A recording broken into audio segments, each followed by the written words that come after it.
पहले गायत्री मंत्र गुरु मंत्र कर लेते हैं, फिर हम लोग रोशनी के कुछ क्वेश्चंस थे, डाउट्स थे, उनसे शुरुआत करेंगे। शरीर को स्थिर करके बैठेंगे, नेत्र कोमलता से बंद। पहले गायत्री महामंत्र और गुरु मंत्र के माध्यम से मनोभूमि को तैयार करेंगे। ओम भूर्भुवः स्वः तत्सवितुर्वरेण्यं भर्गो देवस्य धीमहि धियो यो नः प्रचोदयात्। ओम गुरुर्ब्रह्मा गुरुर्विष्णुः गुरुरेव महेश्वरः गुरु साक्षात् परब्रह्म तस्मै श्री गुरुवे नमः। अखंडमंडलाकारं व्याप्तं येन चराचरं तत्पदं दर्शितं येन तस्मै श्री गुरुवे नमः। मातृवत् लालयित्री च पितृवत् मार्गदर्शिका नमोस्तु गुरुसत्ताय। श्रद्धा प्रज्ञायुता च या, श्रद्धा प्रज्ञायुता च या। ओम विश्वानि देव सवितर्दुरितानि परासुव यद्भद्रं तन्नआसुव। ओम शांति शांति शांति। दोनों हथेलियों को आपस में मलिए। प्राप्त हुई दिव्यता को मुखमंडल पर, हृदय स्थान और नाभि कमल पर स्पर्श कराओ।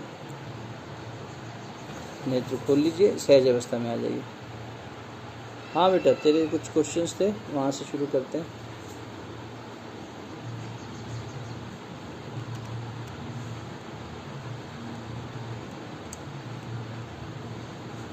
रोशनी। जी भैया। हाँ। मेरे दो प्रश्न हैं। एक है कि मैं जब लिख रही थी तो मुझे व्यान और समान में बहुत अच्छे से अंतर समझ नहीं आया, क्योंकि समान में जहाँ तक मैं समझ रही हूँ, समान प्राण में कि समान खाना जैसे हम खाते हैं, डाइजेस्ट होने के बाद जो भी न्यूट्रिएंट्स रिलीज होते हैं बॉडी में, वो सारे न्यूट्रिएंट्स इक्वली डिस्ट्रीब्यूट करता है समान प्राण। और व्यान प्राण भी एनर्जी को इक्वली डिस्ट्रीब्यूट करता हर एक सेल में। तो इसमें इन दोनों में अंतर क्या हुआ? एक तो ये समझ गई हूँ, ये मॉनिटरिंग फोर्स है व्यान प्राण, सारे बाकी सारे प्राणों को गवर्न करता है। हाँ। बट एक तो कॉमन चीज ये दोनों के बीच में ये कॉमन हो गया ना, समान प्राण और व्यान प्राण में। नहीं, एक ने तो क्या किया, व्यान ने क्या किया, बाकी सारे प्राण को कंट्रोल किया। और कंट्रोल करने के लिए उसने जितने भी प्राइमरी सिस्टम्स थे, जैसे कि नर्वस सिस्टम सबसे बेसिक सिस्टम हो गया। शरीर में बहुत सारे सिस्टम्स हैं, जैसे रिप्रोडक्टिव सिस्टम है, डाइजेस्टिव सिस्टम है, एक्सक्रीटरी सिस्टम है, मस्कुलर सिस्टम है, स्केलेटल सिस्टम है, एंडोक्राइन ग्लैंड्स का सिस्टम है, सर्कुलेटरी है, रीनल है, रेस्पिरेटरी है और नर्वस सिस्टम है। ये सारे सिस्टम्स हैं। तो इनमें से जो सबसे प्राइमरी नर्व सिस्टम्स हैं, उनमें एक तो नर्वस सिस्टम सबसे प्राइमरी है, फिर सर्कुलेटरी और रेस्पिरेटरी। इन तीनों के ऊपर, इन तीनों के माध्यम से समझ ले कि ये गवर्नेंस करता है। और एक और मोटा डिफरेंस ये है कि व्यान क्या करेगा, एक एक सेल से मैसेजेस जो आ रहे हैं, हमारे को स्टिमुलस आ रहा है ना, जो वो व्यान की वजह से आ रहा है।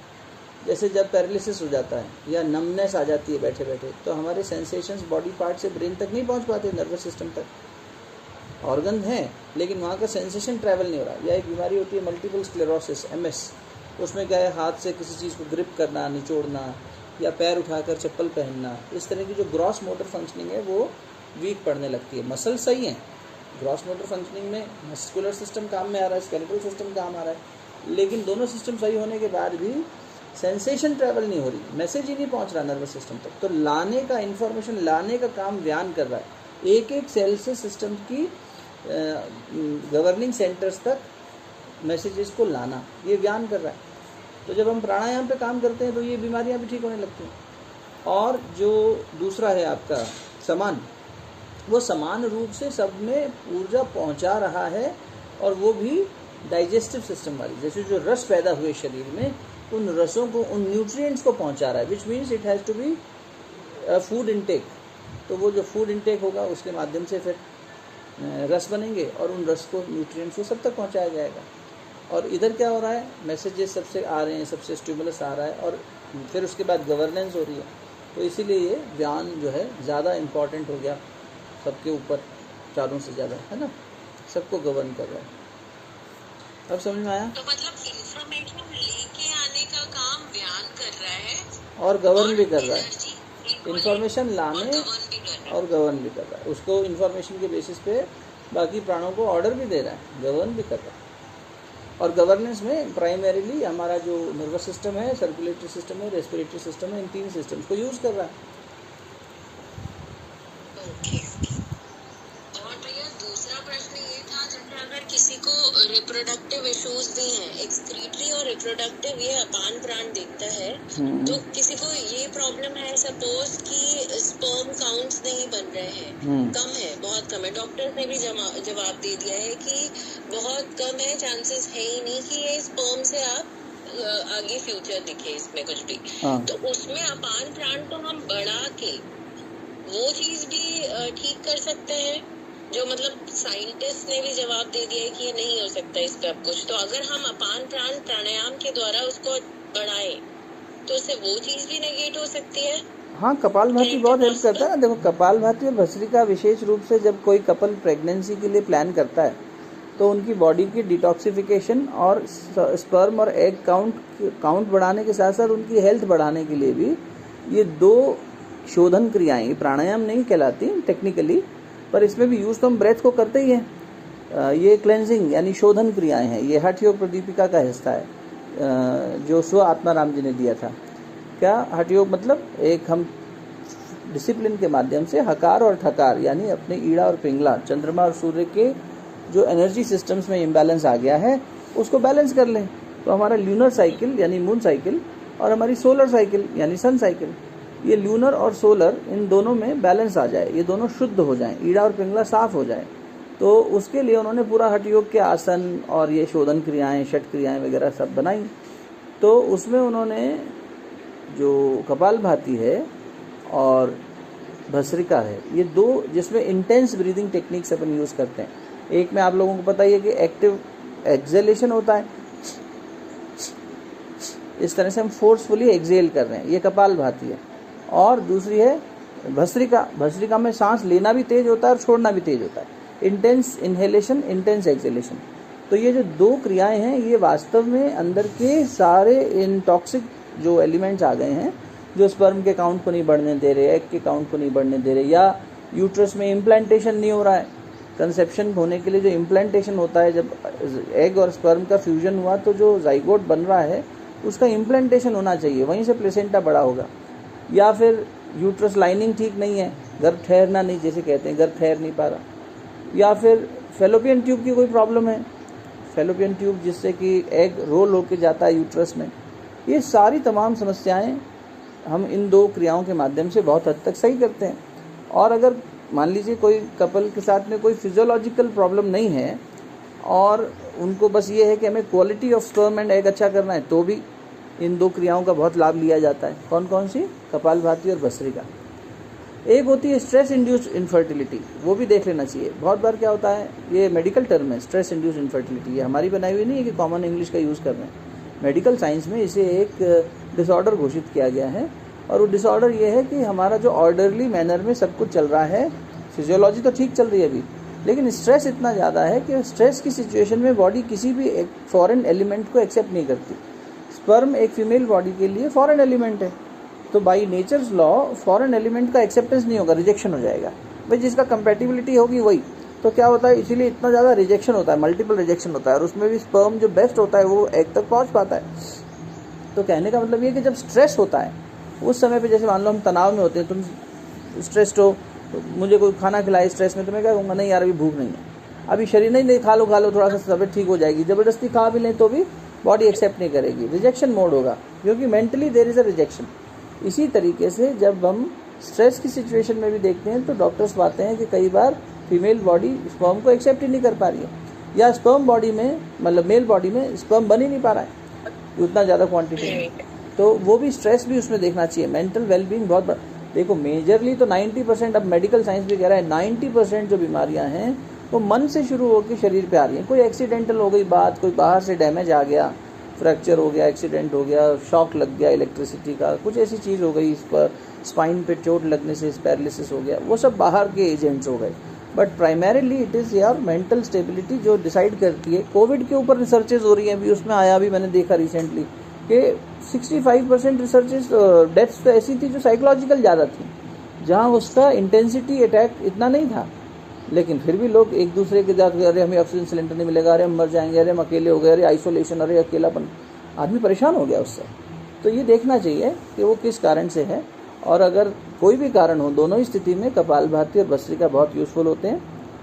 कपालभाति स्ट्रेस को रिलीज़ करने के लिए भी बहुत अच्छा है, वेट लॉस के लिए भी अच्छा है, और डिटॉक्सिफिकेशन के लिए भी अच्छा है। उसका नाम ही कपालभाति इसलिए पड़ा है कि कपाल यानी सर और भाति यानी ग्लो, तो वो फेशियल रीजन में और ब्रेन में, स्पेशली ब्रेन में, फेशियल भी नहीं कहा जाए स्पेसिफिकली, तो स्कल, ये कपाल जो है, इसमें कौन सा ग्लो आएगा भाई? चेहरे पे तो ग्लो आता है, इसमें क्या ग्लो आएगा? ग्लो का मतलब लाइट जलना।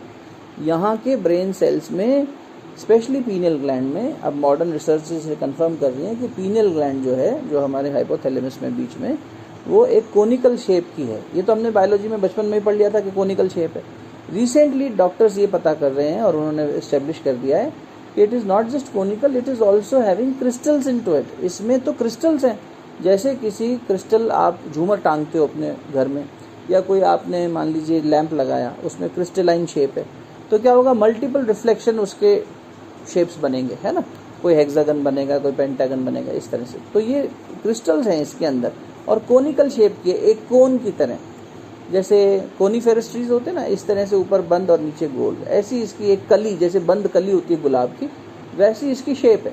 अब इस शेप पे जब हम बायो इलेक्ट्रिक करंट यानी प्राण, इंग्लिश में ये बायो इलेक्ट्रिक करंट कह रहे हैं, तो इस प्राण शक्ति को फेंकेंगे तो क्या होगा? ये इग्नाइट होने लगेगा, और क्योंकि ये क्रिस्टलाइन है, इसकी जो लाइट, इसकी ल्यूमिनोसिटी जो है वो बढ़ने लगेगी। तो इसी को हम आज्ञा चक्र का जागरण कह देते हैं। आज्ञा चक्र जागरण और कुछ नहीं, यही चीज़ है। तो उसमें क्या होता है? आज्ञा चक्र की यानी पीनियल ग्लैंड की जो हमारी इनर फैकल्टीज हैं वो डेवलप होने लग जाती हैं, बस। तो कपालभाति से इस प्रकार हमारा कपाल यानी ब्रेन हेल्दी होने लगता है, इसके ब्रेन सेल्स एक्टिवेट होने लगते हैं। और जैसे जैसे पीनियल एक्टिवेट होगी, क्योंकि बाकायदा उन्होंने उसका रिसर्च में ये पाया है कि कपालभाति पे रिसर्च करके, कि कपालभाति में जब हम डायफ्राम पे, जब हम एक्सेल करते हैं तो क्या रहा है? डायफ्राम से एक इलेक्ट्रिक करंट ऊपर की तरफ जा रही है, बार बार इम्पल्स की तरह झंझनाहट होते हुए ऊपर जा रही है। वो स्पाइन से ऊपर ट्रैवल करती है और सीधी पीनियल में जाके एक इल्यूमिनोसिटी पैदा करती है, एक लाइट का स्पार्क पैदा करती है। और जब हम रेगुलर करते जाते हैं तो ऐसी स्थिति आती है कि वो ग्लो वहाँ पर बने रहने लग जाता है। तो it is a third I activation technique kapalbhati. अब क्योंकि उसे हम डायफ्राम से कर रहे हैं, एब्डोमिनल मसल्स यूज़ कर रहे हैं, तो होगा क्या? यहाँ पे पेट में जो हमारा एक्स्ट्रा फैट है वो कम होगा। दूसरा, जो एब्डोमिनल ऑर्गन्स हैं उनका बार बार कॉन्ट्रैक्शन हो रहा है, तो किसी भी चीज़ को, मसल को जब आप बार बार इस्तेमाल करते हो तो वो स्ट्रेंथन होती है। हाथ की स्ट्रेंथ कर बढ़ानी हो तो ऐसे ऐसे करते रहो, ऐसे ब्रेन सेल्स की बढ़ानी हो, ब्रेन मसल्स, ब्रेन भी मसल है 2/3, हर मसल, हर ऑर्गन की जब हम मूवमेंट करेंगे तो उसकी स्ट्रेंथ बढ़ेगी। तो वहाँ यूट्रस भी है। अच्छा, फिर क्या है? एनर्जी, पसीना भी आ रहा है, एनर्जी, हीट बढ़ रही है बॉडी की, कपालभाति हीट बढ़ाएगा। भस्त्रिका का तो नाम ही भट्टी पे पड़ा है, भट्टी यानी फर्नेस, फर्नेस में हीट बहुत होती है। तो ये जब हीट एलिमेंट हम बढ़ाते हैं तो टॉक्सिन्स, जो भी अशिव एलिमेंट हैं, वो नाश होने लग जाते हैं। शिव के जागरण से अशिव का नाश, या यूं कह लो कि शक्ति के जागरण से अशिव का नाश। तो शक्ति का जागरण, हमने अपने अंदर एक पावर, एक बायो इलेक्ट्रिक पावर का जागरण किया, और उस प्राण शक्ति से क्या किया? अपने अंदर के टॉक्सिन्स को रिलीज करना शुरू कर दिया। तो जितने भी टॉक्सिक एलिमेंट्स थे, जिनकी वजह से बाकी साइकिल्स हमारी डिस्टर्ब हो रही थी, जैसे चाहे वो स्पर्म की साइकिल हो, चाहे वो एग की साइकिल हो, चाहे डाइजेशन की साइकिल हो, चाहे स्लीप की साइकिल हो, है ना, ये सारी साइकिल्स हैं। एक एक सेल की एक साइकिल है, जिसे हम सर्केडियन क्लॉक कह देते हैं बायोलॉजी में। तो ये सब चीज़ें उससे फिर रिफाइन होने लग जाती हैं कि उसमें जो डिस्टर्बेंस आ गया था वो डिस्टर्बेंस दूर होने लग गया। बात समझ में आई? इसका मतलब ये कि अपान प्राण बढ़ रहा है, अगर हम ये शोधन क्रिया कर रहे हैं तो हमारा अपान प्राण बढ़ जाएगा, और बढ़ने की वजह से ये सारी साइकिल ठीक हो जाएगी। नहीं, नॉट नेसेसरली। नहीं, अपान ही नहीं बढ़ेगा, तुम्हारा उदान भी बढ़ेगा। ऊपर की तरफ जब जाएगा उदान भी बढ़ेगा, और उदान और अपान का इम्बैलेंस भी बढ़ेगा। तो प्राणायाम क्या कहता है? उदान प्राण और अपान प्राण, एक ऊपर जाने वाला, एक नीचे जाने वाला है। ये बैलेंस में होना चाहिए, ना तो बहुत ज्यादा ऊपर, ना बहुत ज्यादा नीचे। इसका इम्बैलेंस, तो जब आप कपालभाति करते हो तो वो दोनों को बैलेंस आउट करने में बहुत सहायक है। यद्यपि उसका क्योंकि काम क्लेंजिंग का ज़्यादा है इसलिए उसे शोधन क्रिया में डाला है, लेकिन प्राणायाम के बेनिफिट्स भी वो दे रहा है। हमारे प्राण का आयाम बढ़ रहा है, जैसे जैसे ब्रेन सेल्स एक्टिव हो रहे हैं, हमारा मेंटल स्ट्रेंथ बढ़ रही है, थिंकिंग पैटर्न अच्छा हो रहा है, सब डायमेंशन बढ़ता जा रहा है। तो टेक्निकली उसे हम कहते हैं कि वो प्राणायाम नहीं है, वो शोधन क्रिया है, लेकिन बेनिफिट्स तो उसमें प्राणायाम के भी मिल रहे हैं जी। और ये जिस पर्टिकुलर केस की मैं बात कर रही हूँ ना, उनको इंडाइजेशन भी बहुत है। देख लो, तो क्या इंडाइजेशन का भी इस पे असर हो गई ना? सारी बीमारियों की, गांव देहात की कहावत है, कब्ज सारी बीमारियों की नानी है, माँ नहीं नानी। मतलब इससे एक चेन रिएक्शन जैसी पूरी फैमिली पैदा हो जाती है। इसलिए सबसे पहले इवन दुनिया के कई सारे अलग अलग बीमारियों के रिसर्चेस में पाया गया, कैंसर की भी अलग अलग पेशेंट्स थे उसमें, कोई लंग कैंसर, कोई ब्रेस्ट कैंसर, कोई ब्लड कैंसर, कि indigestion is a common factor across all. और आप देख लो, इनडाइजेशन होगा ही तब जब मानसिकता बिगड़ जाएगी, तब मन के बिगड़ने से ही होगा। आदमी अभक्ष कितना खा लेगा?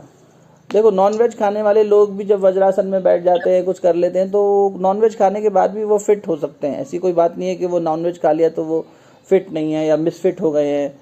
लेकिन कहने का ये है कि अगर किसी का मेंटल स्टेट ऑफ बीइंग पूरी तरह डिस्टर्ब्ड है तो उसको इंडाइजेशन होगा ही। डाइजेशन प्रोसेस एक बहुत ही सुंदर प्रक्रिया है, शरीर की बहुत महत्वपूर्ण प्रक्रिया है कि इसने कुछ खाया और उसे ठीक से पचा के जो काम का नहीं था उसे हटा दिया, और जो काम के न्यूट्रिएंट्स थे उसे अपने पास रख लिया, और उसे इतना कन्वर्ट कर दिया कि चाहे हम गर्भ में हो माँ के और चाहे शरीर बाहर आ गया हो शरीर दुनिया में, उसके विकास के क्रम के अंदर, शारीरिक विकास के क्रम में food is the primary requirement है ना, मतलब वाटर एंड फूड। तो उसमें अगर वो न्यूट्रिएंट्स नहीं ले पा रहा है और जो काम का नहीं है उसे स्टोर किए जा रहा है तो इंडाइजेशन रहेगा।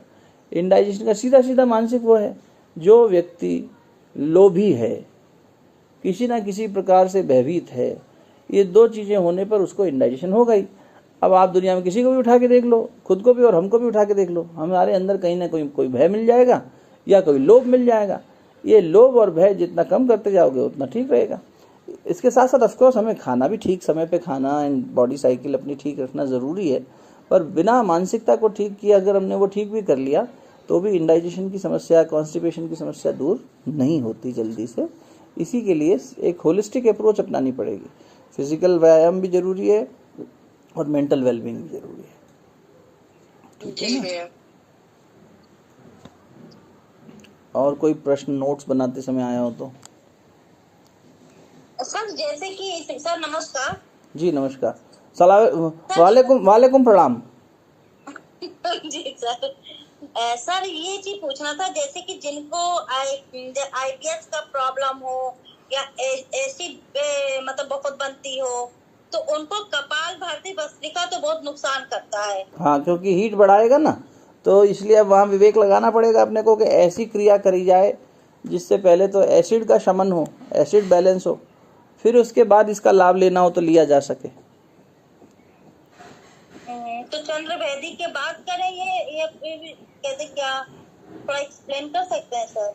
चंद्रभेदी की बात करें और कपालभाति को जब करें तो बहुत सहज उसमें अवस्था में करें। हम लोग कपालभाति करने लगते हैं तो बहुत ज़्यादा फास्ट बर्निंग करने के लिए तेज़ गति से करते हैं, 1 सेकंड में 1 स्ट्रोक की गति से चले, एकदम सौम्य गति से, तो कोई हीट नहीं बढ़ेगी और ये लाभ भी मिलता रहेगा जिसकी अपन ने अभी बात करी।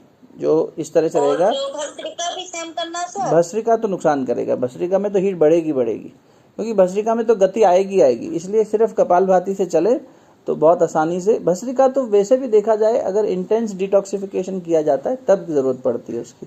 अगर कोई व्यक्ति रोज कपालभाति कर रहा है तो उसका डिटॉक्सिफिकेशन काफ़ी हद तक हो जाता है। और उसमें गति सरल रखिए, समय ज़्यादा रखिए, जैसे 1 स्ट्रोक पर सेकंड, कुछ इस तरह की बात बनेगी।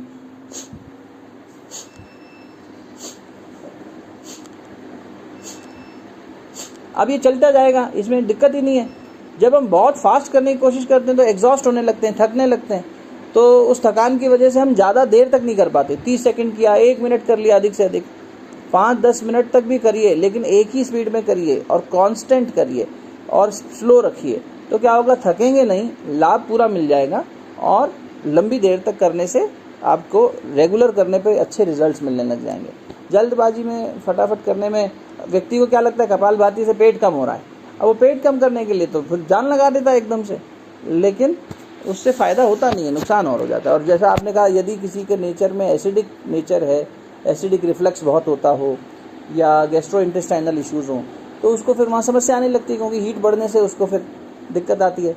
इसीलिए कपालभाति और भस्त्रिका को यदि कोई कंसीव कर चुके हों तो उन्हें बिल्कुल नहीं करना चाहिए। कंसेप्शन में फर्स्ट ट्राइमेस्टर में बिल्कुल नहीं करना चाहिए। वैसे तो ये कपालभाति और भस्त्रिका आगे भी नहीं कर सकते, क्योंकि सेकंड और थर्ड ट्राइमेस्टर में भी बिल्कुल ही संभव नहीं है। लेकिन कभी कभी ये भूल कर बैठती महिलाएं कि फर्स्ट ट्राइमेस्टर में ट्राई कर लेते हैं कि डिटॉक्स हो जाएगा। नहीं, उससे तो अबॉर्ट होने के चांसेस हो जाते हैं, वो नहीं करना चाहिए। या बच्चे के विकास के क्रम में दिक्कत आ जाती है, क्योंकि हीट बढ़ गई। बॉडी की हीट एक सर्टेन लेवल तक ही बढ़े, है ना, उससे ज़्यादा बढ़ेगी और बनी रहेगी तो दिक्कतें आएंगी, चाहे एसिड हो, चाहे इस तरह का केस हो स्पेसिफिक प्रेगनेंसी का। ये ध्यान रखना चाहिए थोड़ा। तो आपने ठीक सोचा, पहले एसिड का इलाज करो, उसमें चंद्रवेदी प्राणायाम भी है। और एसिड क्यों बन रहा है? अपन ने 6 तरह के मनोविकार किए थे, बताओ किस व्यक्ति को एसिड ज़्यादा बनेगा? उसमें से एक मनोविकार ऐसा था जिससे एसिडिक प्रॉपर्टीज बढ़ जाती हैं। हाँ, जिसको आवेश या आवेग ज़्यादा आ रहा है, एंगर इश्यूज हैं, उसका एसिड। एंगर का मतलब ये नहीं है कि वो हमेशा गुस्सा करता रहता है, उसका बाय डिफ़ॉल्ट। जैसे आप लोग अगर कार चलाना जानते हो या स्कूटर चलाना जानते हो, हम किसी चीज़ को ब्रेक लगा के एक्सेलरेट करते रहें, इधर ब्रेक लगाओ इधर एक्सेलरेट करो, या क्लच दबा के ज़बरदस्ती एक्सेलरेट करते रहो, तो क्या होगा, बॉडी का वो गाड़ी का आरपीएम बढ़ जाएगा। आरपीएम यानी रोटेशंस पर मिनट। ऐसे हमारा ब्रेन जब ज़्यादा प्रोसेस करने लगता है, क्रोधी व्यक्ति या आवेग का मतलब ये नहीं कि सिर्फ क्रोध ही हो, बहुत ज़्यादा फास्ट चल रहा है, बहुत ज़्यादा चिंता कर रहा है, बहुत ज़्यादा प्रोसेस कर रहा है, तो उससे भी आवेग बढ़ता जा रहा है ना। रेगुलरली किसी वेग में, आवेग शब्द का मतलब क्या हुआ, एक कांस्टेंट वेग बना हुआ है, वेलोसिटी बनी हुई है, मोमेंटम बना हुआ है, और दिमाग सोचता ही जा रहा है। रात को सोने लगे तो सोच रहा है, सपने खूब देख रहा है, जो प्रेजेंट में कम रह रहा है, भविष्य की चिंता में घबरा रहा है, और प्लानिंग भी बहुत अच्छी कर लेता है कभी कभी ऐसा व्यक्ति। ऐसा नहीं कि व्यक्ति हमेशा चिंतित रहता है, ऐसे का रिजल्ट पॉजिटिव में ये मिल जाता है कभी कभी, हाँ यार इनकी प्लानिंग से काम बन गया। लेकिन इनकी ज़्यादा सोचने के क्रम में, जहाँ नहीं आवश्यक है वहाँ भी सोचने से इनकी बॉडी की हीट बढ़ी ही रहती है, इनको एसिड बहुत होगा, पित्त बढ़ेगी, खाना जल्दी हजम हो जाएगा, तो क्या होगा, जठराग्नि बढ़ गई, तो जो खाना डाइजेस्ट होने में जितना समय लगना था उससे जल्दी हो गया, तो ज़्यादा तेज अग्नि में फटाफट डाइजेस्ट होने के नाम पर वो जल जाता है, खाने के न्यूट्रिएंट्स भी जल जाते हैं। जैसे खाने को पकाते समय अगर ज़्यादा पका दें तो उसकी न्यूट्रिशन वैल्यू कम हो जाती है। इसी प्रकार पेट में भी अगर जठराग्नि बहुत तेज हो और फिर जल्दी जल्दी भूख लगेगी, इनको हंगर प्रैंक्स होंगे, हर 2-3 घंटे में कुछ चाहिए, चाय के साथ बिस्किट चाहिए, कभी नाश्ता चाहिए, कभी कुछ चाहिए। मेन कोर्स खाने लगेंगे तो जल्दी पेट भर जाएगा, खाएंगे थोड़ा सा पेट जल्दी भर गया। तो इन लोगों को फैट भी जल्दी गेन नहीं करते। यूजुअली एसिडिक लोगों का फैट इतना ज़्यादा नहीं होता, क्योंकि उनकी बॉडी के अंदर हीट इतनी है कि वो अंदर से फैट बनने ही नहीं दे रही है, गुड फैट भी नहीं बनने दे रही। तो क्या हो रहा है कि कार्ब्स भी जल रहे हैं, प्रोटीन्स भी जल रहे हैं, न्यूट्रिएंट्स भी जल रहे हैं, तो ऐसे में उनको खाया पिया लगता नहीं, देसी भाषा में कहें तो। और कुछ होते हैं हवा पानी भी लग जाता है, अरे यार हम तो मस्त मौला रहते हैं, हमें तो हवा पानी में भी मौज हो जाती है। तुम रूखी रोटी खिलाओ तो भी मौज से खाएंगे, और खूब बढ़िया सा खिला दो देसी घी का तो भी खा लेंगे। तो ये क्या हो गया, ये खुशनुमा लोग होते हैं। इनको ये जो व्यक्ति जितना जीवन में सरल है ना, वो जीवन में उतना बीमार नहीं होगा, आप मान के चलिए, उतना निरोगी रहेगा। मानसिकता में ठीक है वो, तो शरीर क्यों खराब होगा उसका। और अगर कहीं हल्का सा उतार चढ़ाव आएगा तो उसको ठीक टाइम पे बैलेंस कर ले जाएगा, उससे इतनी दिक्कत नहीं आएगी। वरना क्या है, ठीक होने में भी सालों लग जाते हैं। विचार के स्तर पे नहीं बना ना, प्लेसिबो इफेक्ट है ये, तो मान्यता का असर है ये, हमने जो मन में मान्यता बनाई उसके आधार पर है। तो अब जैसे इन्होंने एक एग्जाम्पल दिया रोशनी ने कि किसी कपल का, कि वहाँ स्पर्म की, अब वहाँ क्या है, मानसिकता में दिक्कत आ रखी है, इतनी ज़्यादा कुंठित मानसिकता होगी। अगर ये उन्हें पर्सनली जानती हैं तभी ये प्रश्न इनके दिमाग में, इनके सामने आया होगा। तो ऐसे में उनके जीवन की, पर्सनैलिटी की कुछ बातें इनको शायद पता होंगी रोशनी को, और ये खुद साइकोलॉजिस्ट हैं। तो उसमें उनका यही है, निश्चित रूप से उनके जीवन में इतनी ज़्यादा किसी चीज़ को लेकर चिंता और कुंठा का वो है कि उनका इंडाइजेशन भी रहता है, उनको गैस्ट्रोइंटेस्टाइनल इश्यूज भी रहते हैं, और उसकी वजह से कॉरेस्पॉन्डिंग जो चक्र ब्लॉक होगा, जो इमोशनल एनर्जी जहाँ पर चक्रों की ब्लॉक होगी, उसका कॉरेस्पॉन्डिंग ऑर्गन डिस्टर्ब हो जाएगा। तो कॉरेस्पॉन्डिंग ऑर्गन इमीडिएटली नज़दीक में क्या है, फीमेल बॉडी में यूट्रस है, मेल बॉडी में रिप्रोडक्टिव और ये प्रोस्टेट की प्रॉब्लम आ जाती है लोगों को कई बार। तो इस तरह से रिप्रोडक्टिव सिस्टम और डाइजेस्टिव सिस्टम दोनों पास पास होने के नाते, और नीचे एक्सक्रीटरी है, आप देखोगे तीनों में समस्या आ जाएगी, 2 ही नहीं 3, क्योंकि एकदम पास पास हैं तीनों सिस्टम्स। और चक्रों की दृष्टि से भी देखोगे तो नीचे के 3 चक्र एकदम पास पास हैं। टेल बोन पे मूलाधार, 4 उंगल ऊपर सेक्रल, उसके 4 उंगल ऊपर मणिपुर। अब उसके बाद मणिपुर से अनाहत में 8 उंगल का फर्क आ गया, फिर यहाँ से यहाँ अंतर आ गया, यहाँ से यहाँ फिर अंतर आ गया। तो इस तरीके से यहाँ के गैप्स ज़्यादा हैं। यहाँ तीनों जो नीचे के ऑर्गन सिस्टम्स हैं जो, और नीचे तीनों के जो चक्र है वो बहुत पास पास हैं, इसलिए वो बहुत एक साथ, जैसे अब सर्कुलेटरी सिस्टम है, हार्ट यहाँ पे बैठा है, ब्रेन यहाँ पे, तो गैप है ना दोनों में, लेकिन यहाँ तो ज़्यादा गैप ही नहीं है। नाभि से नीचे के सारे ऑर्गन सिस्टम बहुत पास पास हैं और चक्र भी पास पास हैं, तो इसलिए इनका कंटेमिनेशन एक दूसरे को बहुत ज़्यादा असर डाल देता है। तो आवेग में रहने वाला व्यक्ति, भयभीत रहने वाला व्यक्ति, उसको ये समस्याएं ज़्यादा मिलेंगी, आप देखेंगे तो। और किसी की लाइफस्टाइल बिल्कुल ही बिगड़ गई हो तो अन्यथा भी दिख सकते हैं, जैसे कोई मोटा आदमी भी दिख सकता है ऐसा, जो बहुत ज़्यादा स्ट्रेस्ड हो या बहुत ज़्यादा उसमें जो है एसिडिक इश्यूज़ आ गए हों, बॉडी का वात पित्त कफ इम्बैलेंस हो गया हो, वो सब तो फिर केस टू केस वेरी करता है। एक जेनरिक थंब रूल बता रहा हूँ मैं आपको, जिससे आप मोटा मोटा फिल्ट्रेशन कर सकते हैं कि हाँ यार, ये व्यक्ति में ये होने के चांसेस कॉरेस्पॉन्डिंग रिलेशनशिप के बेसिस पे ज़्यादा है। और कुछ, आज काफ़ी लोग गायब हैं, क्या बात है? लगता है मेरे ज्वाइन का लिंक किसी के पास गया नहीं। अरे वही तो सेम लिंक है ना, आप 10 लोगों ने कैसे ज्वाइन किया? फिर मैंने तो किसी को लिंक नहीं भेजा। ट्राई करेंगे कि देखते हैं आज क्लास है कि नहीं, कंफ्यूजन में। तो क्लास तो ये मैंने अभी बोला था प्रज्ञा जी को डालने के लिए, उसमें शायद डाल भी दिया होगा उन्होंने। नहीं पढ़ा सर। हाँ सर उसमें एडमिन ही सेंड कर। अच्छा, ऐसी कहानी हो गई। और मैं शायद वो हूँ क्या, एडमिन? देख लूँ जरा, क्या पता उन्होंने मेरे को बना दिया हो। चलिए, जब तक कोई और प्रश्न हो तो। सर जैसा आप कह रहे हैं कि एसिड वाले पतले दुबले होते हैं, खाना भी डाइजेस्ट हो जाता है, मेरे साथ प्रॉब्लम है, जैसे कि मुझे एसिड बहुत बनती है, आईबीएस की भी प्रॉब्लम है, इनडाइजेस्ट सिस्टम भी है, और जो प्लस क्या बोलते हैं मोटे भी है, वेट भी कम नहीं होता है, और 2 आवर्स एटलीस्ट योगा करते होंगे। हाँ, तो उसमें ये देखना पड़ेगा बहन जी, जैसे क्या है कि फिर जब हम लोग मूल्यांकन में बैठते हैं तो ये होता है कि एवैल्यूएशन या असेसमेंट किसी भी केस का करने में, आज जो स्थिति है इसके पीछे का जो पास्ट में आपकी जीवन की यात्रा रही ना, उसमें आपके मानसिक और शारीरिक जीवन पर क्या असर आया, और मनस्थिति में यानी इमोशंस में कितना, थॉट प्रोसेस में कितना, आपका विचारधारा क्या रही, और फिर उसमें परिवर्तन जब अलग अलग पड़ाव आते हैं जीवन के, जैसे शादी के समय और माता पिता बनने के समय, या कॉलेज लाइफ में कि भाई हम स्कूल से हम बोर्डिंग में चले गए, ऐसे अलग अलग केस होता है सबका। तो ये जानना पड़ता है कि आज जो साइमा है वो बचपन से अब तक क्या क्या यात्रा से गुजरी, उसकी जर्नी क्या रही, और उसके आधार पर ये देखा जाता है कि किस जंक्शन में। अब कुछ लोगों को क्या होता है कि बचपन से ही बॉडी स्ट्रक्चर ही इतना हैवी है, पेरेंटल जीन्स भी ऐसे हैं, कुछ का ऐसा होता है कि नहीं फैमिली में ऐसा ट्रेट कम है, it is more about lifestyle, कुछ का ऐसा होता है कि ये लाइफस्टाइल से भी ज़्यादा इनकी साइकी यानी साइकोलॉजी मनस्थिति पे है, और इनके जीवन में इतने संघर्षपूर्ण समय रहे, स्ट्रेसफुल समय रहे कि इन्होंने बहुत ज़्यादा जल्दी समय में बोझा उठा लिया परिवार का। अब पारिवारिक जिम्मेदारी उठाई, बोझा शब्द इसलिए बोल रहा हूँ जानबूझकर क्योंकि फिर वही जो है ना शरीर पर भी रिफ्लेक्ट होने लगता है। तो वो स्ट्रेस जो हम अपने माइंड में कैरी कर रहे हैं वो बॉडी में भी बॉडी वेट के थ्रू दिखने लगता है।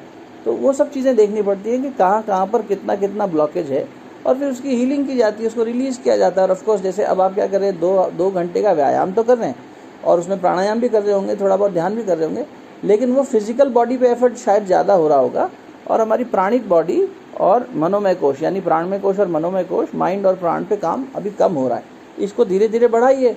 तो व्यायाम में आसन से ज़्यादा इन चीज़ों को भी समय दीजिए। आसन तो कर ही रहे हैं, अच्छी बात है, लेकिन जब आप प्राणायाम, ध्यान, मुद्रा, बंद, इन चारों को समय देने लगेंगे तब आसन का प्रभाव और बढ़ जाएगा, है ना?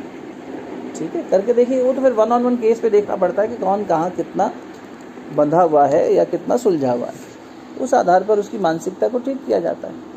उससे शरीर भी रिस्पॉन्ड करने लगता है। शरीर तो यंत्र है ना, बस मन जैसा नचा रहा है और जैसा कह रहा है वैसी हरकत कर रहा है। शरीर तो मन के चलाए चल रहा है। और नरेंद्र बहन जी कुछ कह रही थी, आपने अनम्यूट किया था बहन जी। सर जैसे आप बोल रहे हो, ऐसे हम पहले तो जो प्राणायाम करते थे वो सिर्फ बस वही शरीर के लिए, मतलब पतले रहना है, मोटे नहीं होना है। हाँ जी। लेकिन अब भी ये नॉलेज मुझे मतलब अब भी स्टार्ट हुआ है मेरे पास, मतलब जो भी आपका नोट्स ऐसा मेरे पास कुछ भी नया नहीं होगा कि मैं ये सब जो ये अपना मतलब ये अपने आप बोल रहे हो ना जो करो, तो मेरे पास एक भी नोट नहीं है। वो तो वो आंटी के थ्रू मुझे थोड़े थोड़े मिल रहे हैं, तो मुझे ये सब नोट्स और ये और ज्यादा जानने के लिए मैं क्या कर सकती हूँ? जी, अभी जो नोट्स की बात हो रही थी ना, वो तो इसने रोशनी ने अपने नोट्स खुद बनाए हैं, जो रिकॉर्डिंग्स है ना उनको सुन के और उससे संबंधित फिर जो इनको डाउट्स आए इन्होंने क्लियर किए। तो एक तो अगर आपकी लिखने का अभ्यास हो तो अपने नोट्स बनाए जा सकते हैं, और फिर जो बुक्स हैं जिनके थ्रू पढ़ते हैं हम लोग, वो उसके कुछ PDF भेज देंगे, लेकिन फिर वही है, वो आपको फ़ोन में या लैपटॉप में पढ़ने पड़ेंगे और उनकी भाषा थोड़ी सी मुश्किल होगी। तो ये सारे सेशंस में अपन कर यही रहे हैं कि पुस्तक या ग्रंथ जो अपन ने पढ़ा उसके साथ साथ ये, जैसे अभी प्रैक्टिकल साइमा जी ने कहा या रोशनी ने किसी के स्पर्म काउंट की बात करी, इस तरीके से जो बीमारियों की बातें हो रही हैं वो वहाँ पे कम दिखाई देंगी किताबों में, वहाँ पर आपको टेक्निक्स ज़्यादा होंगी और उसकी भाषा भी थोड़ी सी क्लिष्ट यानी मुश्किल हो सकती है। तो कोशिश करिए कि इन सेशंस को सुनिए बार बार। इन सेशंस की जो रिकॉर्डिंग है वो आप लोगों के पास है ही, उनको सुन के ना अपने डाउट्स, कहीं कोई शब्द समझ में नहीं आ रहा, कहीं कोई बात नहीं समझ में आ रही, तो आप मुझसे बिल्कुल बेझिझक संपर्क में रहिए और पूछ लीजिए और हम लोग उसका समाधान कर लेंगे, है ना। और सर आप लोगों की हिंदी इतनी हाई लेवल की है ना, हम मुंबई के हैं तो मुंबई में तो आपको मालूम ही है हिंदी कैसी बोली जाती है, एकदम आधा तोड़ बोलते हैं। तो आप लोगों की हिंदी इतनी अच्छी लगती है ना कि हम भी ट्राई करते हैं, वो आंटी के साथ हम भी हिंदी वैसे बोलने की ट्राई करते हैं, लेकिन वो भी बोलते कि नहीं हम वैसी हिंदी नहीं बोल सकते, लेकिन अच्छा लगता है ना। जो भी स्टूडेंट्स है अभी आपसे हम बहुत अच्छा लगता है सर, वो हिंदी सुनने के लिए इतनी अच्छी लगती है। आप तो वही जो स्टूडेंट्स है, जो मतलब ये सब लेडीज है, वो भी इतनी अच्छी हिंदी बोलती है कि इतना अच्छा लगता है कि कितनी अच्छी प्यारी आपकी हिंदी भी बहुत अच्छी लग रही है सुनने में। हमारी अपनी भाषा है ना, तो इसलिए उससे प्रेम है ही। संस्कार जो होता है ना वहाँ खिंचता है। तो थोड़ा बहुत तो देखिए बोली में अंतर आता ही है अलग अलग जगह की, हम लोग को भी कहाँ आती थी, अब वो पढ़ने लगते हैं जब, तो वो स्क्रिप्चर्स हमारे कह लो, ग्रंथ कह लो, वो हैं ही उस भाषा में और उसमें शुद्ध भाषा ज़्यादा इस्तेमाल हो रही है। पहले तो हमें भी समझ में नहीं आता था क्या बोल रहे हैं, हाँ फिर अच्छी लगने लग गई, फिर अच्छी लगी तो जो चीज़ अच्छी लगती है उससे प्यार हो जाता है, उसको आदमी और करता है, तो फिर थोड़ा सा भाषा में वैसा प्रभाव आने लग जाता है ना। चलिए अब हम थोड़े से, हाँ कहिए। हाँ अगर मैं किसी को बोलती हूँ कि आप भस्त्रिका नहीं करो या पैसे के या कपालभाति मत करो, तो उनको ऐसे लगता है कि अरे ये क्या, इनके बोलने से क्या होगा, सब कर रहे हैं तो मैं क्यों नहीं कर सकती हूँ। तो वो मतलब जिद में करते ही करते, कोई नहीं सुनता है सर, ये बात का बहुत इशू है हमारे यहाँ। हाँ दीदी, तो क्योंकि हम उन्हें वो समझ भी देनी शुरू कर दें साथ में। जैसे आपने कहा कि अब तक मैं प्राणायाम सिर्फ शारीरिक लाभ के लिए कर रही थी, अब थोड़ा सा समझ में आ रहा है कि यार इसमें कोई चीज़ को करने में कितनी मात्रा में, अब जैसे नमक है वो भोजन में स्वाद पैदा करता है, लेकिन ज़रूरत से ज़्यादा डाल दो तो वही नमक भोजन का स्वाद खराब कर देगा।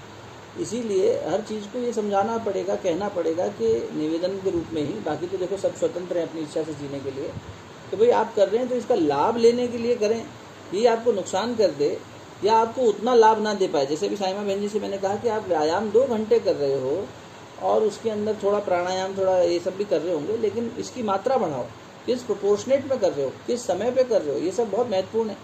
इससे उसकी इफेक्टिविटी बढ़ जाएगी। उसी मतलब वो क्या कहते हैं कि कम में ज़्यादा अच्छा रंग आ जाए, एक चुटकी हल्दी में सब्जी में रंग आ गया।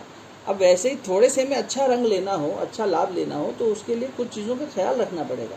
परहेज़ भी इम्पॉर्टेंट है दवा के साथ साथ। इसीलिए हम लोग आसानी से इंग्लिश मेडिसिन खाना पसंद करते हैं कि इसमें यार परहेज़ नहीं करना, मीठा खूब खाओ और डायबिटीज़ बढ़े तो शुगर की गोली खा लो, ये तो हमारा जीवन का तरीका हो गया है। तो हम लोग शॉर्ट लाभ लेना चाहते हैं, परहेज़ करना नहीं चाहते हैं, जल्दबाजी में कुछ पाना चाहते हैं कि जल्दी मिल जाए, कौन धीरे धीरे चले। कौन इतना परहेज करे, संयम करे, तो दिक्कत आती है, आगे जाके नुकसान होता है। फिर सोचते हैं यार हमें तो कोई फ़ायदा ही नहीं, या तो नुकसान होगा या उतना फ़ायदा नहीं मिलेगा, तो छोड़ देंगे कि यार हमने तो खूब कपालभाती करके देख लिया, हमें तो कुछ फ़ायदा नहीं हो रहा। अब वो क्या है, 10 जनों को और अविश्वासी बना देंगे, क्योंकि सही चीज़ से प्रयोग ही नहीं किया सही तरीके से, है ना। तो प्रेम पूर्वक निवेदन किया जा सकता है, बाकी आगे तो उनकी जीवन यात्रा है। और जहाँ मित्रता का, आत्मीयता का भाव होता है, वहाँ आदमी मानना चाहता है, तो थोड़ा अपनी आत्मीयता बढ़ाओ। नहीं तो क्या है, बिना आत्मीयता बढ़ाए क्या है, अगर आप मुझे कुछ कहोगे और मेरा आपका आत्मीयता संबंध नहीं होगा, मैं यार दीदी तो बार बार मुझे टोकती रहती है, कहती है ये भी अंकुर तू गलत करता है, ऐसा भी गलत है, वैसा भी गलत है, तो मैं आपसे दूरी बना लूँगा और आपकी बात सुनूंगा नहीं। शिष्टाचार में सुन भी ली तो फॉलो नहीं करूँगा। तो इसीलिए क्या है, पहला काम यही है, हमें किसी को सुधारना नहीं है, हमें सबसे मित्रता करनी है, हमें सबसे अपनापन बनाना है। एक बार अपनापन बनेगा, वो खुद कहेंगे बहन जी आप क्या कह रहे थे, आपकी बात आपने एक दिन कही थी, थोड़ा सा और बताओ इसके बारे में। बस जब तक व्यक्ति को, देखो मनुष्य जो है ना, एक दूसरे के ऊपर निर्धारित है, एक दूसरे पर जुड़ा हुआ है, डिपेंडेंट है, और थोड़ा लालची हो गया है, काफ़ी अभ्यास है ना उसका लालच करने का, तो जब तक उसका स्वार्थ पूरा नहीं होता वो बात मानता नहीं। थोड़ा सा ऐसे कुछ पहले वो सवाल हल करो उसका, जिससे उसको फ़ायदा मिले, फिर वो आपकी सारी बात मानेगा, समझेगा, है ना। कोशिश करो। चलिए अब हम प्राणायाम के कुछ अभ्यास आपको बताते हैं। उसमें योग के शिक्षक सब जानते हैं विद्यार्थी, बाकी लोगों को भी थोड़ा बहुत पता है, फिर भी बता दें। सांस अंदर लेने को पूरक कहते हैं, सांस जब अंदर खींचते हैं। इसको कैसे याद करो, हम तो योग के विद्यार्थी भी नहीं थे, ना हिंदी ना संस्कृत। पूरक हमने तो ऐसे याद किया, हम बायोलॉजी के स्टूडेंट थे, तो हमें हर चीज़ को जोड़ के याद करना पड़ता था। पूरक यानी जो पूरापन देता हो। सांस आती है तब पूरापन लगता है, या सांस जाती है तब पूरापन लगता है। सांस जाती है तो बड़ा अधूरा लगता है, हम और सांस लेना चाहते हैं, कहीं आपको सफोकेशन हो रहा होता है, घुटन होती है, सांस लेते हो कि छोड़ते हो, लेते हो, कह रहे यार मुझे थोड़ा सा अच्छा लगे, ऑक्सीजनेट हो। ये सांस जब अंदर आती है तो पूर्णता का अनुभव कराती है। इस तरह से हमने अपने लिए याद किया था बहुत पहले कि पूरक मतलब सांस लेना, ठीक है। कुंभक, कुंभ बोलते हैं घड़े को, कुंभ, ये कुंभ है।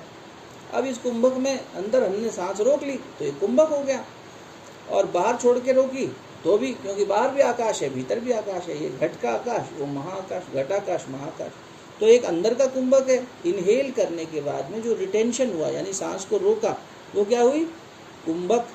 और फिर उसके बाद हमने बाहर सांस छोड़ी तो वो हो गई रेचक। अब एक शब्द याद करना है, रेचक, क्योंकि पूरक तो सांस पूर्णता याद हो गया, कुंभक सांस रोकना। अब अंदर रोका तो अंतः कुंभक हो गया, सांस छोड़ी बोले रेचक।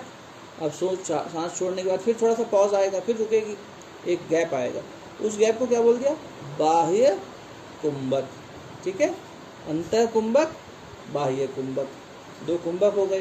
सांस लेना पूरक, सांस छोड़ना रेचक। कोई डाउट इसमें? कौन शेयर कह रहा है, लिंक करो भाई, अब कौन जागा है इतनी देर से, फाइनली शेयर द लिंक। चलो एक को लिंक शेयर करने, आधी क्लास तो हो जाएगी उनकी। हाँ जी, रेचक पूरक समझ में आ गया?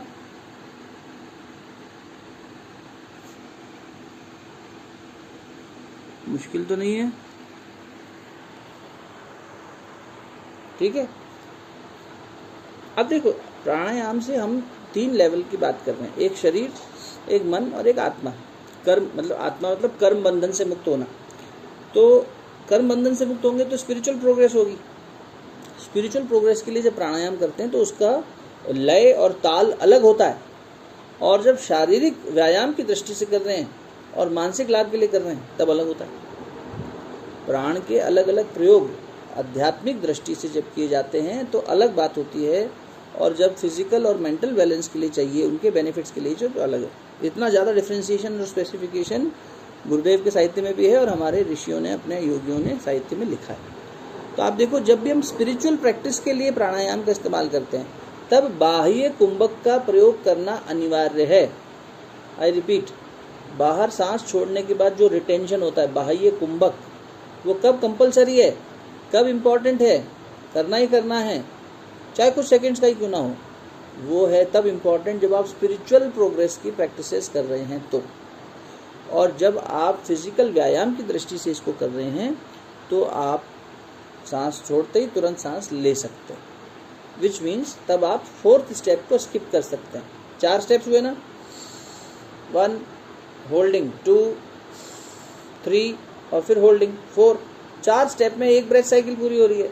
जब हम व्यायाम की दृष्टि से कर रहे हैं, यानी यौगिक साधना की दृष्टि से, और उसको लाभ लेना है फिजिकल लेवल पर और मेंटल लेवल पर, तब हम कर रहे हैं रोग के निवारण के लिए, तब चौथा स्टेप यानी बाह्य कुंभक कंपलसरी नहीं है, उसको स्किप किया जा सकता है। अब हमारे पास बचा 3 स्टेप। क्या क्या बचे जल्दी बताओ योग की भाषा में? पूरक, अतः कुंभक और रेचक। बिल्कुल ठीक अस्मिता, बहुत अच्छे। पूरक, अंतः कुंभक और रेचक।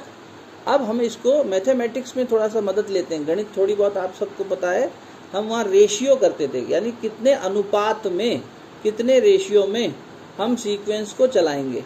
एक हो सकता है 1:1:1, यानी एक जितना समय सांस लेने में लगाया पूरक, उतना ही समय सांस रोकी और उतना ही समय सांस छोड़ी। इस प्रकार रेशियोज बनते हैं। जब भी हम रोग निवारण के लिए, फिर ध्यान दीजिएगा, हम लोग ये सारी बातें रोग निवारण की दृष्टि से ज़्यादा कर रहे हैं, शारीरिक और मानसिक रोग, क्योंकि सारा तो खेल यही है, शारीरिक रोग और मानसिक रोग, ठीक है ना। शारीरिक रोग आदि, मानसिक रोग व्याधि, आदि व्याधि। प्राणायाम से आदि व्याधि निवारण, यानी प्राणायाम से शारीरिक और मानसिक रोगों का, फिजिकल और मेंटल डिजीजेस का, डिसऑर्डर्स का निवारण यानी ठीक करना, ठीक है। तो हम क्या बात कर रहे हैं, हमारे पास 3 स्टेप्स बचे। अब देखो 2 नए साथी आए हैं, एक नीता बहन जी आई और एक शायद अंकिता या कोई तो अभी आया है, मुझे मालूम नहीं कौन, जिन्होंने भी मुझसे लिंक मांगा होगा। तो मैं फिर रिपीट कर देता हूँ, जो 2 नए साथी आए हैं, है ना, हाँ फिर से बता दूँ। हम बात कर रहे थे कि 4 स्टेप्स में सांस लेना छोड़ने का क्रम होता है। सांस ली, सांस रोकी, सांस छोड़ी और सांस रोकी, यानी कि पूरक, अंतः कुंभक, रेचक, बाह्य कुंभक। इसमें से बाह्य कुंभक का प्रयोग ज़्यादातर किया जाता है, मतलब कंपल्सरीली किया जाना चाहिए जब हम स्पिरिचुअल प्रैक्टिसेस के लिए प्राणायाम का यूज़ कर रहे हैं, स्पिरिचुअल प्रोग्रेस के लिए प्राणायाम का यूज़ कर रहे हैं।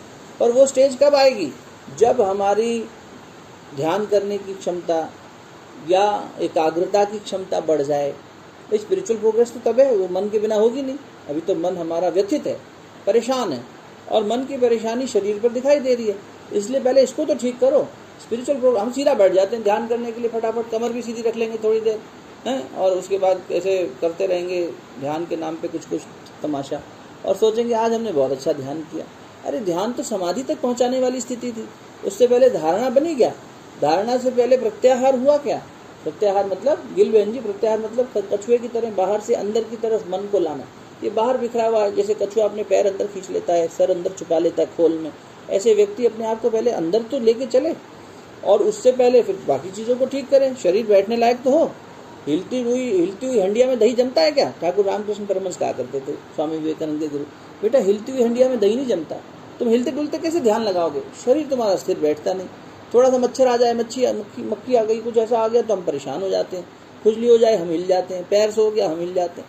हमसे बैठा नहीं जा रहा, टिक के लेटा नहीं जा रहा, कोई हमें छूट दे दे लेट के ध्यान करने की, तो भी हम नहीं कर सकते।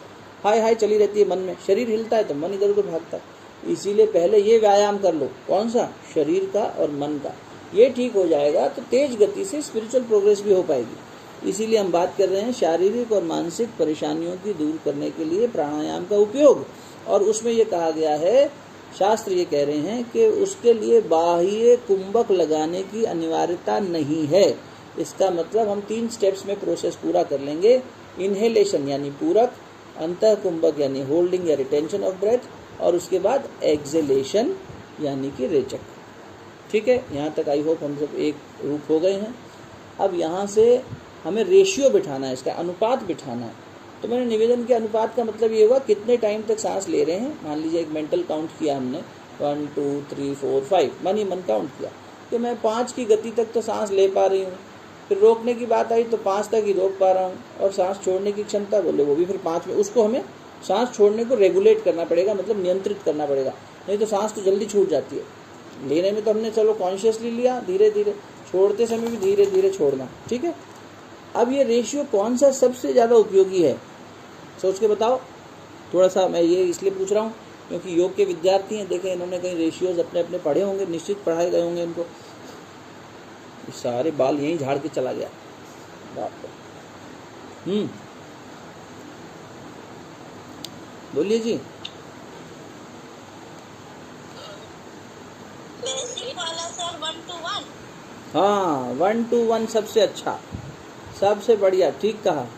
यानी कि सांस लेते समय जितना समय लगे उससे दुगुनी समय सांस रोकनी है, और फिर जितने समय सांस लेने में लगाया था उतने ही समय में छोड़नी है। तो पहले तो हाथ पांव खाली कर लो अपने और बैठ जाओ आसानी से। और एक अभ्यास सिर्फ इतना सा करके देखो, बिना किसी नॉस्ट्रिल को ब्लॉक किए, सिंपली आपको सांस लेना है और मन ही मन, पहले सुन लेना फिर करना, जल्दी नहीं करना। आपको सांस लेते हुए मन ही मन काउंट करना है। तो जैसे, तो मैं अभी काउंट करता हुआ डिस्प्ले करता हूँ। 5 पे रुके मान लीजिए, क्योंकि अब 10 सेकंड रोकना भी है। तो अपनी क्षमता का पहले कैच करिए, कितने आपके लंग्स कैपेबल हैं, कितना आपका अभ्यास है, सबका अलग अलग होगा।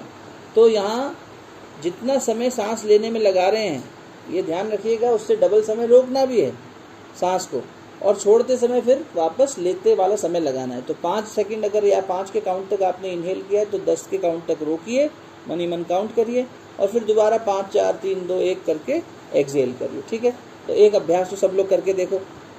भैया अगर 10 से ज्यादा हम रोक पा रहे हैं तो 10 से ज्यादा काउंट तक हम रोक पा रहे तो हैं फिर इनहेलेशन को बढ़ा दे भाई तेरा मान ले तेरा रोकने का 20 है तो तेरा फिर इनहेलेशन 10 में होगा, लेकिन फिर वहीं लंग्स की कैपेसिटी आ जाएगी कि क्या 10 तक धीरे धीरे ले पा रहे हैं। तो 1-2 बार टेस्ट करो, 2-3 राउंड करो, अभी उसमें अपना अभ्यास करके देखो कि हम सहजता से कितना सांस ले पा रहे हैं, फिर सहजता से कितना रोक पा रहे हैं, और सहजता से छोड़। जहाँ असहज होगा जीवन वहाँ बीमार हो जाएगा, वो बीमारी है, असहजता बीमारी है। हारमनी, सहजता से जितना ले सको, युद्ध मत लड़ो शरीर से, चलो सहजता से शुरू करो, धीरे धीरे सांस अंदर खींचिए और अपने मन में काउंटिंग करते रहिए। जहाँ लगे अब रुकना चाहिए क्योंकि उससे डबल रोकना है, काउंटिंग शुरू कर देना। चेक करके देखो, 2-3 राउंड करो तो समझ में आएगा।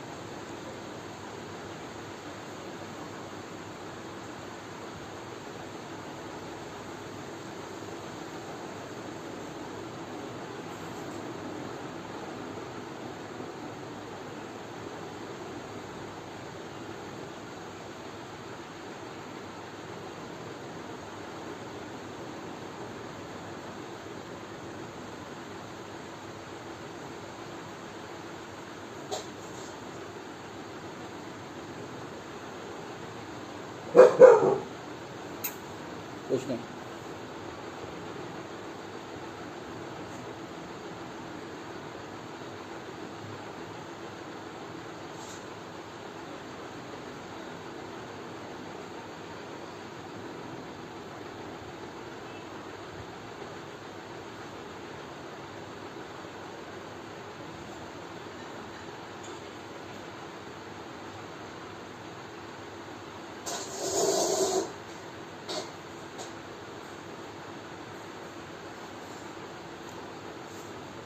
हाँ जी, बात बनी। सर छोड़ने में भी काउंटिंग करनी है? हाँ जी, छोड़ने में भी करनी है, और वो उतनी होनी चाहिए जितना लेते समय था।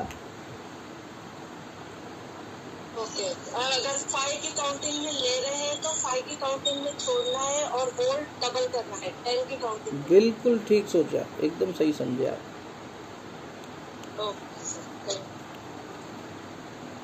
तो ये है 1:2:1 का रेशियो। जो लोग कर रहे हैं पूरा कर लें, जब तक मैं फिर से रिकैप करा रहा हूँ कि इसको हम कर रहे हैं रोग के निवारण के लिए। अब देखो क्या है कि एक बार जब आप इसे कर रहे हैं तो 1:1 में आपका जो टाइम है वो टाइम काउंट करने में दिमाग ऑक्यूपाइड है। अब अगर हम आपसे कुछ और करने को कहें तो आप कहेंगे भाई साहब ये गिने, या आपकी बात कहें कि आप कह रहे हो विजुलाइज करो, ये करो, वो करो। इसलिए पहला तो अभ्यास ये करना है हमें कि 1:2:1 का अपना ये रेगुलरिटी मेंटेन कर लेना, ठीक है ना। सांस लेना, होल्ड करना और छोड़ना, ये क्षमता अपनी जो है बना लो पहले। जब ये क्षमता बन जाए, अभ्यास बन जाए कि अब आपको काउंटिंग की आवश्यकता नहीं है, मोटा मोटा आपका एक टाइम आपको समझ में आ गया है कि एक ब्रेथ साइकिल में मुझे आधा मिनट लग रहा है, पौन मिनट लग रहा है, 1 मिनट लग रहा है, अपनी अपनी कैपेसिटी के हिसाब से।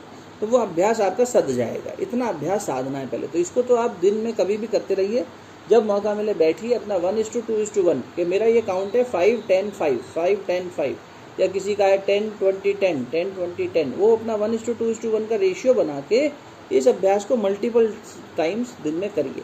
सोने से पहले करिए, उठने के बाद करिए, दोपहर में कर लीजिए, खाने से पहले कर लीजिए, खाने के बाद कर लीजिए। इसमें कहीं कोई दिक्कत नहीं है। पहले अभ्यास कर लो। जब आपका अभ्यास सध जाएगा तब आप भावना के साथ में इसे कर पाएंगे। ठीक है ना। भाव बिना, विचार बिना किया तो केवल श्वासायाम हो जाएगा। अभी तो हम सांस के साथ खिलवाड़ कर रहे हैं। ये जो 1:2:1 है ना, ये तो सांस का खेल है कि सांस लेने में इतना समय लगा, सांस रोकने में इतना समय रोका, सांस छोड़ने में इतना समय लगा। तो इसमें प्राण की बात कहाँ हुई? बात तो प्राणायाम की हो रही थी। वो तो भाव और विचार शक्ति पे छुपा हुआ है। उस चेतन शक्ति को विचार और भावना से ही पकड़ा जाएगा। सांस माध्यम है सिर्फ, ठीक है, वो तो सिर्फ खोल है बाहर का। तो पहले तो इसका अभ्यास करिएगा, और फिर उसके बाद में क्या भाव किस प्राणायाम के लिए करना है वो बताते जा रहे हैं। थोड़ा सा अभी लिख लीजिए, अब लिखने वाला काम है। ठीक है, तो अपना कागज पेन उठाइए। और आपने पहला मनोरोग क्या लिखा था, जल्दी बताइए। सबसे पहला मनोविकार आवेश। सोच कर बताओ, आवेश का मतलब क्या हुआ? गर्मी की ठंडी? गर्मी हुई है ना। अब गर्म को क्या कर दें? ठंडा कर दें। ठंडा कौन सा नॉस्ट्रिल है तुम्हारा, लेफ्ट के राइट? लेफ्ट। चेक कर लो अपना अपना भैया, किसी का राइट भी निकल जाता है कभी कभी। हाँ, नहीं हो जाता है। लेफ्ट नॉस्ट्रिल को हम चंद्र नाड़ी कहते हैं। चंद्र नाड़ी, ईड़ा, योग की भाषा में नहीं, ईड़ा, ई अड़ आ की मात्रा, ईड़ा, ईड़ा, ईड़ा, चंद्रमा। ठीक है, छोटा होता है वैसे भी, ईड़ा छोटा, शब्द छोटा है ना ईड़ा। दूसरा शब्द बड़ा है, पिंगला। सूर्य बड़ा है, ऐसे याद कर लो। सूरज बड़ा है, सूरज का नाम है योग में पिंगला, और ईड़ा नाम है चंद्रमा का। ठीक है, ईड़ा और पिंगला। सर, हाँ, हमें कैसे पता चलेगा कि ये ठंडी नॉस्ट्रिल है हमारी, ये सिर्फ मतलब ये जो है वो कोल्ड है और ये जो है वो हॉट है? ये हमारी बॉडी के कैसे सिस्टम में कैसे पता चलता है हमें? बस सिस्टम से पूछ, अपने ही सिस्टम से पूछ, तेरा सिस्टम बताएगा तेरे को। और क्या, देख, जब सांस छोड़ेगी ना तो गर्माहट को चेक करना। जैसे राइट नॉस्ट्रिल को ब्लॉक करके हथेली, जो हमारा हाथ का पिछला हिस्सा है ना, ये वाला उंगली के ऊपर वाला, इसे पास लेके आओ और इस पे एक नॉस्ट्रिल को ब्लॉक करके सांस छोड़ो। धीरे धीरे धीरे धीरे छोड़ो और उसके टेम्परेचर को अनुभव कर लो। मतलब टेम्परेचर कितने डिग्री है वो नहीं देखना, पर ठंडक है या गर्माहट है ये पता लग जाएगा कि ये थोड़ा सा हल्का ठंडा आ रहा है। और नॉस्ट्रिल के अंदर भी ठंडक और गर्माहट, जो नेजल पैसेज है वहाँ भी फील होती है। और जब तुम राइट से लेना छोड़ना करोगे धीरे धीरे, तो राइट से छोड़ते समय, एक्सेल करते समय तुम्हें यहाँ गर्माहट और हाथ में भी गर्माहट नजर आएगी। गर्माहट अनुभव होगी, क्या मतलब ये हुआ? रिलेटिवली